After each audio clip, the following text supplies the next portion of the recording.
손흥민이 마치 강림한 듯하다. 대한민국 대표팀 선수들의 논스톱 슈팅이 그대로 상대 골망을 가르며 역전에 성공하며 경기력이 대폭발하자 이 장면을 본 많은 축구 팬들 사이에 큰 화제가 되고 있습니다. 몇몇 전문가들은 첫 경기였던 이란전에서는 답답한 공격력을 보였는데 골이 터지기 시작하면서 마지막 쐐기골은 마치 손흥민이 강림해 골을 기록한 것 같은 정말 환상적인 골이었다고 평가해 많은 팬들 사이에 화제가 되고 있습니다. 도대체 어떤 상황인지 더 풋볼이 자세히 알아보겠습니다.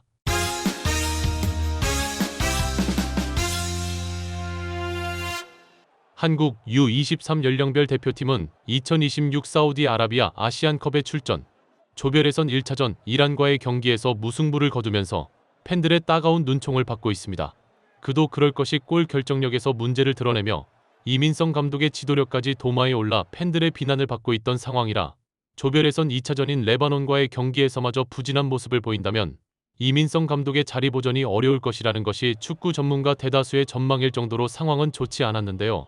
이런 분위기 속에서 레바논이 선제골까지 넣으면서 1대0으로 앞서 나가자 이 경기를 지켜본 많은 팬들의 맹비난이 이민성 감독에게 쏟아진 것은 당연지사였습니다. 한국 U23 대표팀은 선제골을 얻어맞은 상황에서 코너킥을 헤딩슛하며 동점골을 기록, 승부에 다시 원점으로 돌려놓으며 역전의 발판을 마련할 기미를 보이기 시작했습니다. 전반전을 1대1로 마친 한국은 심기일전, 후반전에 역전을 노리며 레바논을 밀어붙였지만 후반 47분경 한국의 패스미스로 인해 역습을 당하며 그대로 골을 허용, 레바논이 앞서 나가게 됩니다. 레바논이 추가골이 터지면서 스코어가 또다시 1대2로 뒤집혀버리자 이 장면을 본 일부 축구 팬들은 그러면 그렇지, 골짜기 세대라 경기력이 저 모양 저 꼴이라고 한국 U23의 경기력을 맹비난했습니다. 하지만 이 비난을 접한 몇몇 전문가들은 축구를 모르면 그냥 입을 다물고 있으면 중간이라도 가는데 한국이 뭐만 실수를 하면 바퀴벌레처럼 기어나와 추갈못들이 근거 없는 헛소리를 한다고 말하면서 현재 한국의 U23 연령별 대표팀은 가장 많은 유럽파를 배출한 세대라고 말했습니다. 이들은 이어 스토크시티의 배준호, 토트넘에서 코벤트리로 임대 이적한 양민혁, 브렌트포드 센터백 김지수를 비롯해 현재 스페인 성인리그 2부 리그인 안도라에서 에이스로 뛰며 손흥민의 뒤를 이을 차세대 에이스로 주목받고 있는 19세의 김민수, 셀틱의 양현준, A대표팀 좌측 풀백 이태석, 그리고 엄지성과 이강희 등 최정예 선수들을 모두 선발하지 못하고 겨우 해외파 2명만 데리고 나온 스쿼드라고 말했습니다. 잘하는 선수들은 저 연령대에서 거의 모두 해외로 진출했고 국내에 남아있는 선수들은 성인 무대로 나아가는 20대 초반의 선수들이라 나이대가 애매해서 소속팀에서 주전으로 뛰기가 어려운 실정이라고 말하면서 이런 U23 연령대의 특성을 이해해야 한다고 말했습니다. 이 설명을 들은 일부 팬들 역시 한국 축구가 실수를 하면 하이에나처럼 달려들어 물어뜯는 정신병자들은 백수나 실업자들로 방구석에서 세상을 증오하는 증오심을 축구로 푸는 거 아니냐고 지적하면서 정신상태가 좀 이상한 것 같다고 일침을 가했습니다. 하지만 한국은 그로부터 7분 후인 후반 55분경 우측에서 얻은 코너킥 찬스에서 문전 혼전 중 이것을 그대로 슈팅에 골로 연결하면서 극적인 동점골을 터뜨립니다.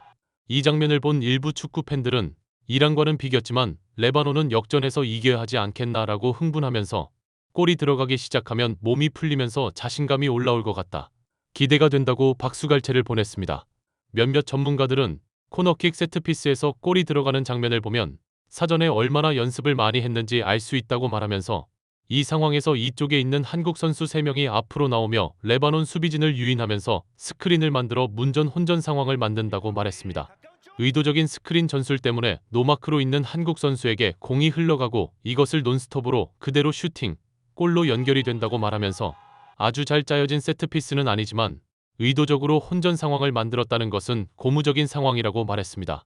추가골로 앞서 나가던 레바논은 한국에게 동점골을 얻어맞으면서 경기 흐름을 급격하게 내주며 일방적으로 밀리기 시작하는데요. 한국의 총 공세를 보는 일부 팬들은 이 기세를 몰아 추가골을 반드시 만들어야 한다고 목소리를 높이면서 아직 어린 선수들이다 보니 골 결정력에서 아쉬움이 드러난다고 안타까워했습니다. 그러나 이런 팬들의 목소리를 듣기라도 한 듯 후반 70분경 좌측을 돌파한 김도현이 중앙에 있는 강성진을 향해 빠른 땅볼 크로스를 주고 이것을 그대로 강성진이 슈팅, 역전골이 터지며 한국이 경기를 3대2로 뒤집습니다. 이 장면을 본 일부 팬들은 뒤로 빠지는 공인데 정말 잘 찼다고 말하면서 한국이 골을 넣으면 한국 욕하던 인간들 입 다물고 있는 거 봐라, 정말 쓰레기들이라고 일침을 가했습니다. 몇몇 전문가들은 좌측에서 김태현이 1대1을 하려는 순간 상대 레바논 수비수 2명이 따라붙으려고 한다고 말하면서 김태현은 침착하게 2번의 속임 동작으로 바로 앞에 있는 레바논 수비수 1명을 제쳐낸다고 설명했습니다. 이때 다른 레바논 수비수가 약간 역동작에 걸린 상황인데 김태현은 좌측 사이드 쪽을 돌파하며 순간적으로 가속해 속도를 올리는데 이 속도를 레바논 수비수가 따라가질 못한다고 말하면서 이 엄청난 순간 스피드로 완벽하게 2명의 상대 수비를 김태현이 따돌리자 한국 최전방 공격수들은 문전으로 이동하면서 상대 수비수를 유인해 끌고 내려간다고 말했습니다. 레바논 수비수들은 한국의 공격진에게 유인당하면서 뒤쪽에 순간적으로 공간을 내주게 되고 이 공간에 강성진이 노마크로 위치해 있는데 이건 사전에 다 약속된 공격 전술이라고 말하면서 김태현은 정확하게 뒤쪽에 있는 강성진 넷의 사전에 약속된 대로 패스를 하고 이것을 강성진이 논스톱 왼발 터닝슛으로 상대 골망을 그대로 갈라버린다고 말했습니다. 이 설명을 들은 몇몇 축구 팬들은 설명을 듣고 장면을 다시 보니 정말 기가 막힌다고 말하면서 강성진이 논스톱으로 찬 걸 잘했다고 생각했는데 이게 사전에 약속되어 연습을 여러 번 해서 자신에게 공이 올 줄 알고 있었고 그래서 자신있게 그냥 논스톱 발리슛을 한 것 같다. 정말 잘했다고 큰 박수갈채를 보냈습니다. 한국이 역전에 성공하자 레바논 선수들은 급격하게 무너지기 시작했고 우왕좌왕하며 한국의 공격을 막느라 허둥대는 모습을 보이기 시작했는데요. 이 장면을 본 일부 팬들은 기왕 역전에 성공한 김에 쐐기골을 넣어 레바논을 드러눕게 해야 한다고 말하면서 상대에게 틈을 주지 말고 몰아붙여야 한다. 그렇지 않으면 어떻게 될지 알 수가 없는 게 축구라고 손에 땀을 쥐고 경기를 지켜보았습니다. 팬들의 이런 바람을 알기라도 하듯 한국은 역전에 성공한 후 5분 뒤인 후반 75분경 오른쪽 돌파에 이은 컷백을 그대로 논스톱으로 슈팅해 레바논에게 절망을 선사하며 스코어를 4대2로 벌려놓습니다. 쐐기골이 터지자 많은 축구 팬들은 정말 미쳤다고 환호하면서 오른쪽 돌파도 잘했지만 이제야 한국이 조직력이 제대로 나오는 듯하다고 박수갈채를 보냈습니다. 몇몇 전문가들은 이건희가 오른쪽을 돌파해 들어가다가 중앙으로 빠른 땅볼 크로스를 올린 순간 이 선수가 공을 찰 듯하면서 상대 레바논 수비를 묶어놓은 게 압권이라고 말하면서 뒤에 따라 들어오는 김태원에게 공을 흘려주고 이것을 논스톱으로 그대로 슈팅, 골망을 가른 것은 정말 탁월한 팀워크가 아니라면 절대 나올 수 없는 장면이라고 칭찬을 아끼지 않았습니다.